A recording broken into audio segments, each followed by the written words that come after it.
Salut à tous, bienvenue dans The Programmatic Society, un programme qui vous propose d'entendre chaque semaine la voix de ceux qui font le marché du programmatique. En français dans le son, international dans le ton. Un programme soutenu par Helium, Gamned et Smile Wanted, avec pour partenaires médias AdTech News, Redcard et le Data Festival. Ce contenu est accessible également en podcast sur les principales plateformes d'écoute. Cette semaine, notre thème est le suivant. Les annonceurs sont-ils matures pour opérer l'achat programmatique? Face à un manque de transparence des transactions automatisées selon le point de vue de certains, grâce à l'autonomie opérationnelle que semblent procurer les nouvelles technologies, devant une exigence de plus en plus pointue dans l'exploitation de leurs data, certains annonceurs émettent sans complexe le vœu de désintermédier leurs achats programmatiques. Une question se pose cependant, les annonceurs ont-ils en interne les compétences suffisantes pour opérer de manière autonome les achats médias programmatiques? Pour en discuter, Fabien Livet d'Helium, Sandrine Renner de TradeLab Programmatic Platform, Simon Tanguy de Gamned, Guy de Feu Ardent de Sologer.com. Bonjour à tous, merci d'être sur le plateau de The Programmatic Society. Aujourd'hui, on va parler de la maturité des annonceurs pour opérer l'achat programmatique.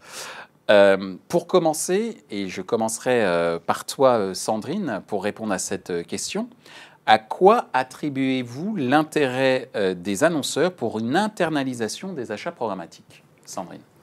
Alors déjà, il y a un constat qui est évident, c'est la part du programmatique dans les investissements digitaux aujourd'hui et dans le mix global des investissements marketing de l'annonceur. Du coup, l'annonceur ne peut plus aujourd'hui se permettre ou se contenter d'une ligne média appelée programmatique sans avoir de détails derrière. Et ils ont du coup une vraie volonté de reprendre la main sur ces investissements-là, d'avoir une meilleure compréhension de la chaîne de valeur, et derrière, pouvoir mieux maîtriser les coûts, forcément, mieux challenger les partenaires aussi, et avoir une meilleure compréhension des insights qu'on va pouvoir générer, et derrière, capitaliser sur une meilleure business intelligence pour prendre de meilleures décisions. Ce qui est important aussi, je pense, de noter et qu'il faut souligner, c'est qu'il y a plusieurs degrés d'internalisation. Et on ne parle pas toujours d'internalisation totale, on peut aussi parler d'internalisation partielle ou hybride. Et c'est d'ailleurs aujourd'hui, nous, le modèle qui nous paraît comme étant le plus commun et on va dire celui qui se répand le plus rapidement auprès des annonceurs majeurs du marché français. Il y a une étude aux États-Unis que je pense que vous avez à peu près tous vue qui dit que 65% des marketeurs ont repris la main sur les investissements programmatiques. C'est une étude qui date d'il y a assez peu de temps. Et reprendre la main sur les investissements programmatiques, ça veut dire qu'il y en a un tiers qui ont internalisé totalement et qui ont donc internalisé l'ensemble des compétences et l'opération. Et il y en a 2 tiers qui ont internalisé une partie des compétences et qui s'accompagnent ensuite de spécialistes de l'achat programmatique pour l'ensemble des opérations. Et c'est ce qui...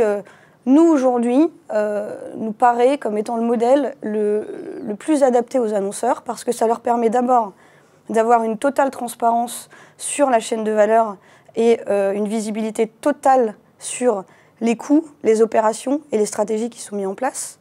Ça leur permet aussi de monter en compétences rapidement et de bénéficier de l'expertise des personnes qui vont aller opérer au quotidien, tout en bénéficiant aussi d'un conseil sur la stratégie, sur la technologie, sur les insights qui vont pouvoir être générés, mais aussi capitaliser sur la force de frappe d'un trading desk ou d'une plateforme qui va pouvoir faire du développement technologique sur mesure, du dashboarding sur mesure pour l'annonceur et répondre à ses besoins, améliorer la business intelligence, et avoir aussi accès à des alpha et des bêta des DSP auxquels ils n'auraient pas eu accès naturellement en ayant simplement internalisé le programmatique.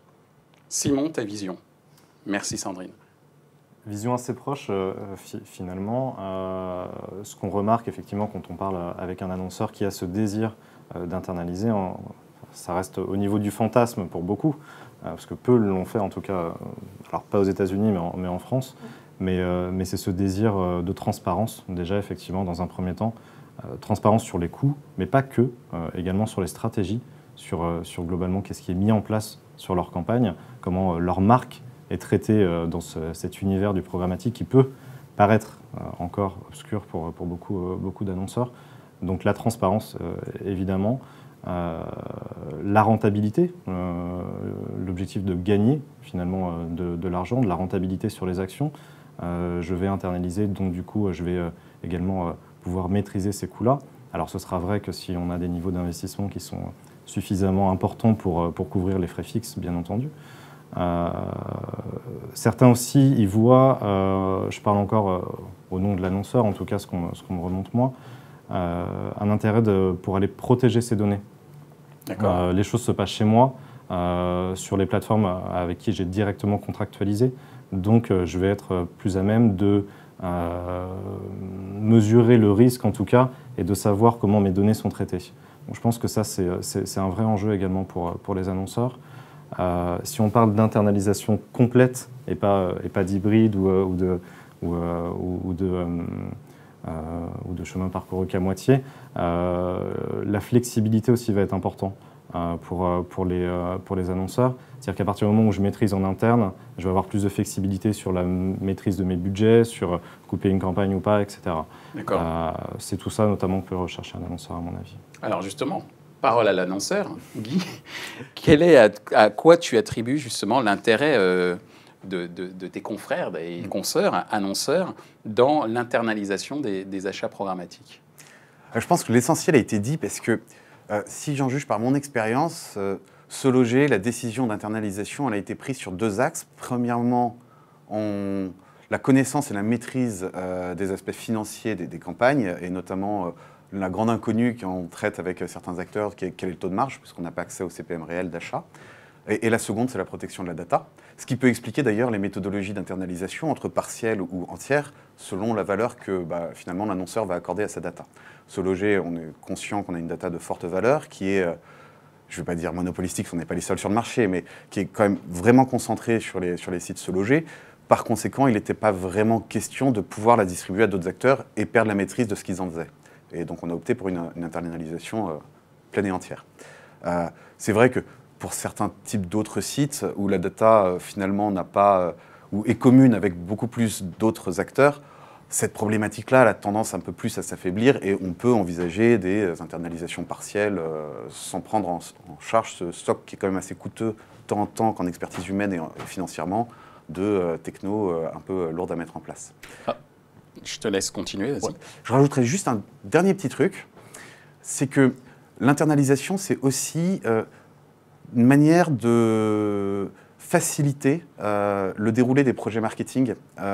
De plus en plus, l'écosystème il se complexifie. Alors il y a le multicanal, le cross-device, tout ça a déjà été abordé. Mais dans les modèles économiques, les éditeurs et notamment les sites classifieds font de plus en plus de produits d'audience extension et avec un énorme impératif de contrôle de la marge, puisque c'est l'objectif du produit in fine. Passer par une solution externe, finalement, réduit la marge de manœuvre de l'entreprise dans sa capacité à dégager de la marge de ces produits-là. Le faire en interne, c'est beaucoup plus simple. Alors justement, le faire en interne, ça demande une technologie. Et justement, on en a un représentant ici. Fabien, quelle est toi ta vision d'un point de vue fournisseur de techno, ta vision de l'intérêt des annonceurs pour l'internalisation programmatique? C'est vrai que le sujet de l'achat média digital internalisé est très discuté actuellement, mais en fait c'est quelque chose, un process qui a déjà été entamé par les annonceurs sur d'autres leviers digitaux comme le search, l'affiliation, le social. Je pense qu'ils se posent la question aujourd'hui parce qu'ils l'ont fait, parce que c'était internalisable et qu'aujourd'hui, très certainement, les outils sont là pour envisager l'internalisation de l'achat média. Après, est-ce que c'est aussi simple que cela à opérer? Je pense qu'il y a une période de transition importante à respecter pour pouvoir vraiment bien le faire. Mais je pense que ça vient d'une offre technologique qui permet aux annonceurs de se projeter dans l'internalisation de leurs achats médias. Après, comme l'a dit Guy, la data elle est de plus en plus au cœur des stratégies digitales. Les annonceurs veulent protéger leur data, la possèdent non seulement sur leur activité publicitaire, mais aussi très en amont dans le parcours de leurs utilisateurs. Ils veulent pouvoir l'activer de plus en plus rapidement. Au final, c'est assez logique d'avoir un circuit court entre ma data et mes opérations publicitaires. D'accord. Après, d'un point de vue, pourquoi les annonceurs se posent la question, c'est qu'il y a de plus en plus de maturité sur le marché. Aussi. Il y a plus de gens qui comprennent chez l'annonceur voilà, la maîtrise de ces outils, les différentes métriques.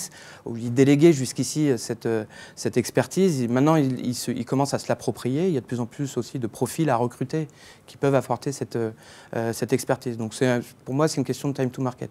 Après, de là à se dire que tous les annonceurs vont aller jusqu'à une internalisation complète, à mon avis, non. D'accord. Justement, puisqu'on parle d'internalisation, du fait qu'il y a de plus en plus de maturité en interne et puis qu'il y a des intérêts liés à la data, mais également d'un point de vue business, quelles sont les règles d'or, et je commencerai par toi, Simon, au niveau des répondants, quelles sont les règles d'or à suivre pour opérer une internalisation de ces achats programmatiques? S'il y a règles d'or, bien sûr. Il y en a. Okay. C'est sûr, certainement. On l'a déjà cité plusieurs fois, mais... Alors, citons les autres. Voilà, mais je vais quand même le dire, mais ce n'est pas se tromper de projet.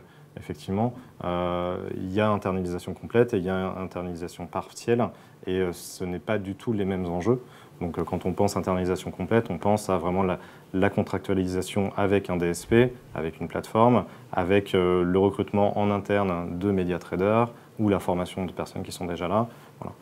Quand on est sur une approche partielle, on va aller confier éventuellement les achats à un tiers, à un trading desk, et on va contractualiser simplement avec une plateforme. Donc bien être au fait, ne pas se tromper de projet à la base. La deuxième chose, c'est le budget et la rentabilité qu'on en attend. Et la règle d'or, c'est un petit peu de se dire quel est mon business plan autour de ce projet-là et qu'est-ce que j'attends réellement en termes de gains sur ce projet-là. Il est évident que si on a des activations ponctuelles en programmatique, l'internalisation va être assez complexe à mener parce que la rentabilité, on ne va pas la trouver, en gros. Donc bien avoir ça en tête. Ensuite, être bien accompagné, donc choisir bien son partenaire qui va être soit à même de recruter des personnes ou d'aider au recrutement des bonnes personnes, et notamment des média traders qui sont des profils assez complexes à trouver sur le marché, soit être à même à former des profils qui sont déjà en interne chez l'annonceur. Voilà quelques règles en tout cas. Sandrine. Je suis très alignée avec la vision de Simon. Pour le coup, je pense que le vrai point pour les annonceurs, étant donné que c'est quand même un projet structurant qui peut prendre du temps et qui va nécessiter certainement des réorganisations en interne et aussi un changement de gouvernance qui est déjà mis en place, ça va être de définir l'ambition. De quoi a-t-on réellement besoin et quelle est notre ambition pour les investissements programmatiques de demain, dans 3 ans, dans 5 ans, parce que l'objectif, c'est quand même d'être sur un projet pérenne et qui nécessite des coûts et des investissements, on l'a dit tout à l'heure. Et donc, il faut s'inscrire dans du moyen terme, voire du long terme.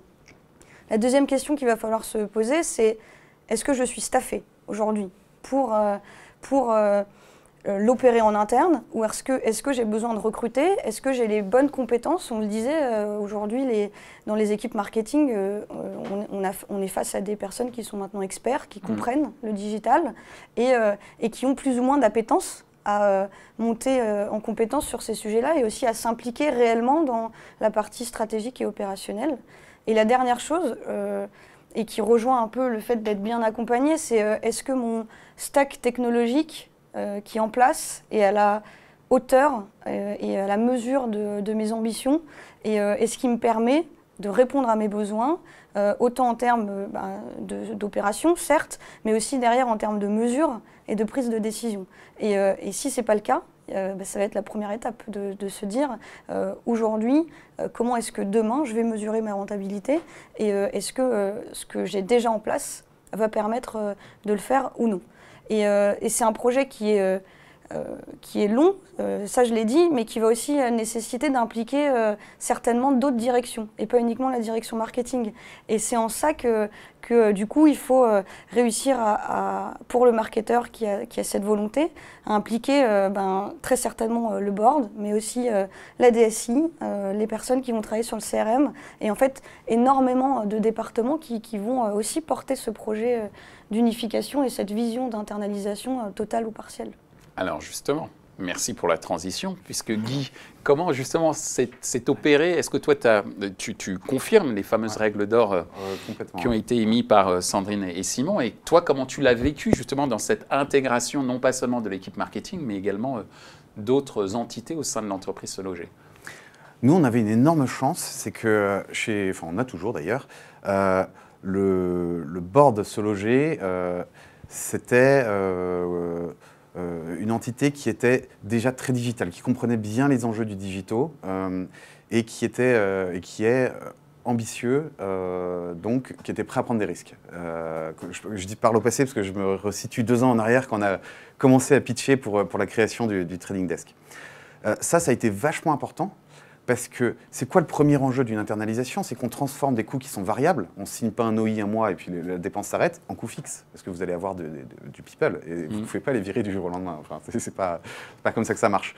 Donc, il y a clairement un risque associé. Est-ce qu'on sera capable de garantir le même niveau de CPL, enfin de coût par lead? Est-ce qu'on est capable d'exprimer une vision de l'achat à 5, 6, 7 ans? Parce qu'on monte une équipe qui est appelée à durer. Et ça, si on n'est pas soutenu par un board et par l'ensemble des équipes d'ailleurs, IT, marketing, digital pour certaines entreprises, c'est pas possible. C'est pas possible. Tant qu'on les a pas, on les a pas fait, qu'on les a pas embarqués. D'autant plus que ça va souvent emmener, par effet de cascade, toute une succession de projets et qui vont changer la gouvernance. Et ça, j'ai bien aimé l'approche là-dessus, parce que si on continue à quantifier son acquisition un peu à la papa avec des modèles last click, etc., il est clair et net que le goodwill de la création du Trading Desk est très difficile à calculer face à des entreprises qui ont énormément de data de plein de sites différents, qui connaissent les placements, etc. etc. Donc on est obligé de commencer à réfléchir sur c'est quoi l'impact de ces campagnes sur l'ensemble de ma chaîne de valeur en termes de trafic, commencer à réfléchir à des modèles contributifs, mais c'est l'algorithmie, c'est compliqué, il faut l'expliquer à des gens dont c'est pas forcément le métier. Et puis, par voie d'extension, ça impacte la web analyse parce que la quantification des sources, elle ne se fait plus pareil, etc., etc., etc. Donc, si vous n'embarquez pas les gens, c'est clair et net, vous êtes mort. Alors, justement, en tant que technologie, c'est quoi les règles d'or, cette fois-ci d'un point de vue technologique peut-être, à respecter pour accompagner l'annonceur, ou en tout cas comment l'annonceur doit appréhender la dimension technologique de l'internalisation de l'achat programmatique? Sans parler de règles d'or, c'est des questions qu'il faut se poser. C'est effectivement un projet, c'est pas un projet court sur 6 mois ou 1 an, c'est un projet qu'on porte avec une vision sur 3, 5, 7 ans. Donc c'est très engageant, il faut se poser les bonnes questions au départ. Déjà, c'est qu'est-ce qu'on veut internaliser? Parce qu'il y a plusieurs niveaux d'internalisation. Le premier niveau, c'est je veux internaliser ma data, en avoir le contrôle.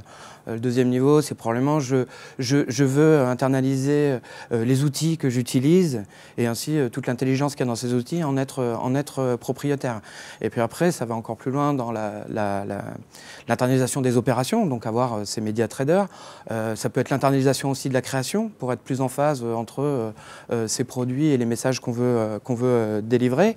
Et puis il reste le conseil, où là, pour ma part, j'aurais tendance à dire que une activité de conseil est forcément externe et c'est quelque chose qui restera, dont les annonceurs ont besoin. Donc c'est peut-être au final un appel à leurs agences à se renouveler là-dessus, à proposer une autre forme de conseil. D'un point de vue techno, c'est vrai que jusqu'ici, les annonceurs se reposaient sur leurs agences qui leur recommandaient des outils. Et maintenant, ils veulent reprendre la main pour plusieurs raisons. Pour gagner en transparence, déjà, pour vraiment être maître de la data qui est affichée, pour pouvoir aussi adapter leur stack techno en fonction de leurs objectifs.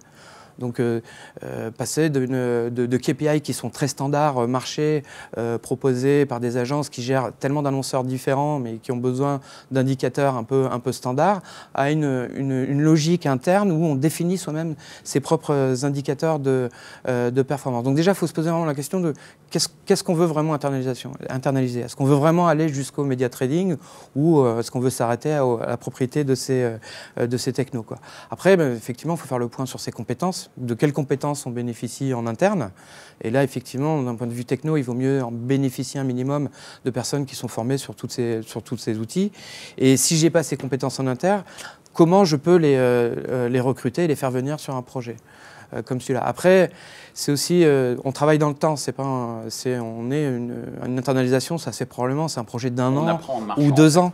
Oui, et puis il y a une transition à gérer. C'est entre le moment où je suis complètement externalisé et le moment où je serai complètement internalisé, comment je gère la transition, par qui je me fais accompagner, comment je fais l'accompagnement au changement en interne. Parce que comme le disait Guy, ça impacte tellement de gens au niveau de l'organisation que voilà, il y a cette transition à gérer, que ce soit par de la formation, que ce soit par des projets qui sont très transversaux au niveau de l'entreprise.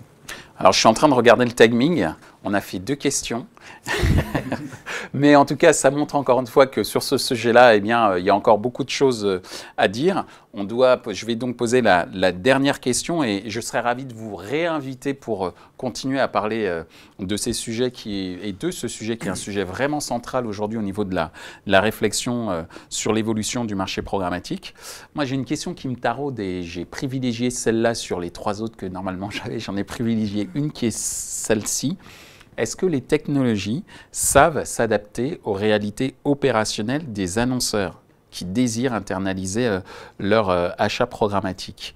Je vais te poser la question, Guy, parce que tu as une expérience en tant qu'utilisateur justement de ces technologies. Et puis ensuite, j'irai vers Simon, Sandrine, et enfin je terminerai par toi, Fabien. Mais Guy, est-ce que de par ton expérience, tu as eu l'impression que les technologies étaient suffisamment empathiques, si je peux exprimer ce terme très humain, par rapport à ta réalité opérationnelle pour acheter le programmatique? Je pense qu'elles ne peuvent pas être 100% empathiques parce qu'elles ne peuvent pas customiser pour chaque client. Mais j'aurais tendance à retourner la question en disant, mais en fait, le problème, est-ce que c'est la technologie en tant que telle ou est-ce que c'est ce que les gens projettent dans cette technologie? Et on cite souvent un peu l'échec de la DMP et puis sa ramification CDP, etc. en disant, bah, finalement, il y a eu un effet de mode, puis ça s'est arrivé. Mais en fait, oui, c'était un effet de mode un peu, et c'était un peu comme l'histoire de la Rolex et des 40 ans. Quoi. C'est en 50 ans. Ah bon, je suis ambitieux. Le truc, c'est en 2016, si tu n'avais pas ta DMP, tu étais quand même un peu has-been. Et puis en fait, beaucoup de gens se sont équipés alors qu'en fait, ils n'ont aucune récurrence de trafic ou ils n'en avaient pas besoin, effectivement. Et c'est peut-être ça le point, en fait. C'est qu'est-ce qu'on projette dans une techno. Moi, je n'ai pas l'impression d'être bridé par la techno aujourd'hui. Quasiment tout ce que je veux faire, on est capable de le faire. On est capable de trouver des moyens de s'adapter et d'adapter les outils qu'on utilise pour le faire. Donc oui, j'ai l'impression que ça fait le job. Simon, merci Guy.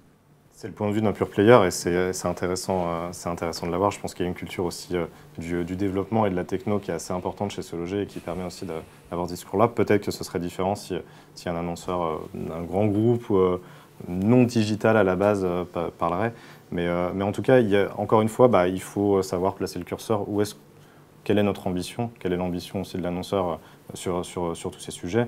Et on le voit par exemple sur des outils plutôt DSP qui servent à l'achat d'espaces publicitaires en programmatique, où on va avoir des Google et des Facebook par exemple qui vont mettre pas mal de temps et d'argent pour aller simplifier au maximum leur plateforme et donner finalement un accès assez facile aux marketeurs.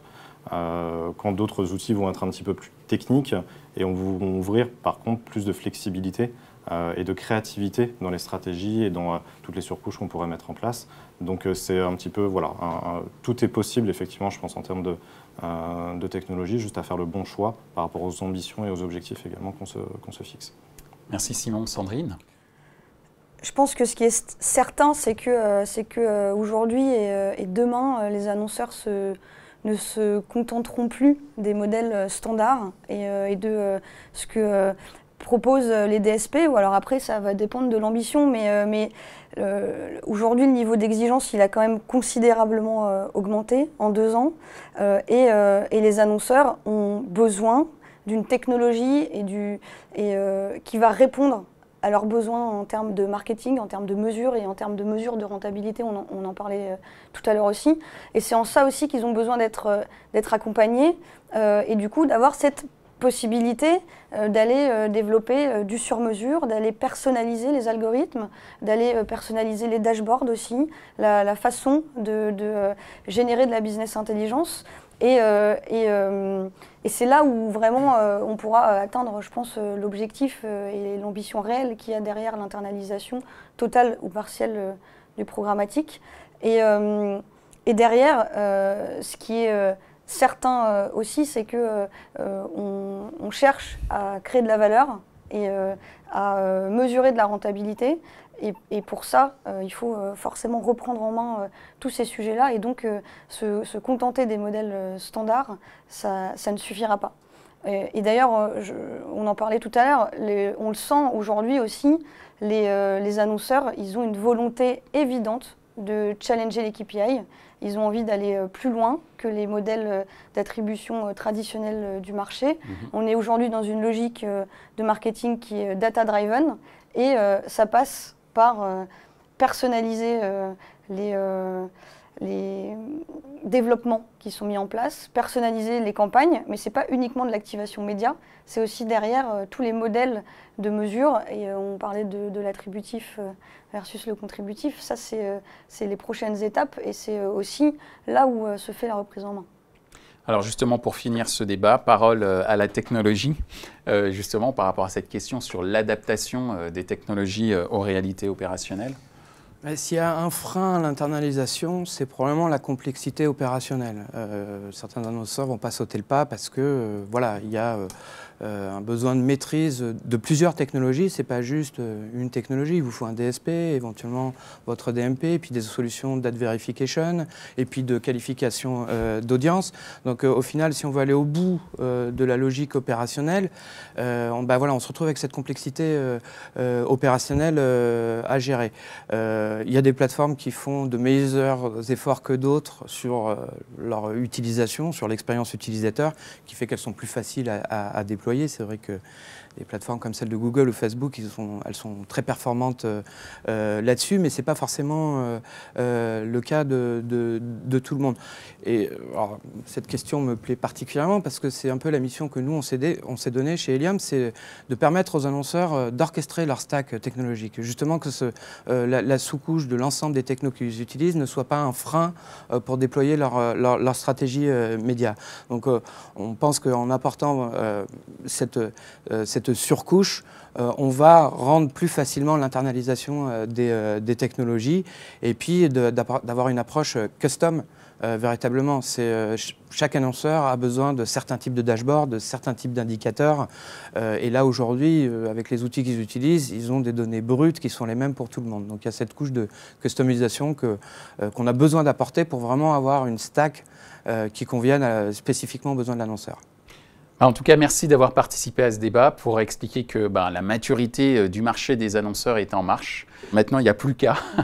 Et je vous remercie en tout cas d'avoir apporté un peu plus de clarté sur ce sujet. Merci. Merci.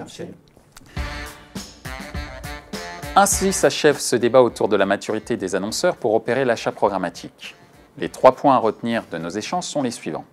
Certains annonceurs font preuve d'une maturité opérationnelle pour procéder à l'achat programmatique comme ils l'ont fait à une époque pour les achats de mots-clés sur le search ou pour les achats d'espace sur les réseaux sociaux. Internaliser l'achat programmatique n'a pas seulement un impact sur les entités marketing de l'annonceur, mais un impact sur l'ensemble des départements de l'entreprise, garant du développement commercial. Enfin, les technologies s'appliquent de plus en plus à personnaliser les fonctionnalités nécessaires aux opérations et optimisations des achats programmatiques. Retrouvez ce programme en podcast sur les principales plateformes d'écoute. Merci à Helium, Smile Wanted et Gamnet pour leur soutien, sans oublier nos partenaires médias, AdTech News, Redcard et le Data Festival. Merci également à l'ensemble des équipes d'Atelier B pour la réalisation de ce programme.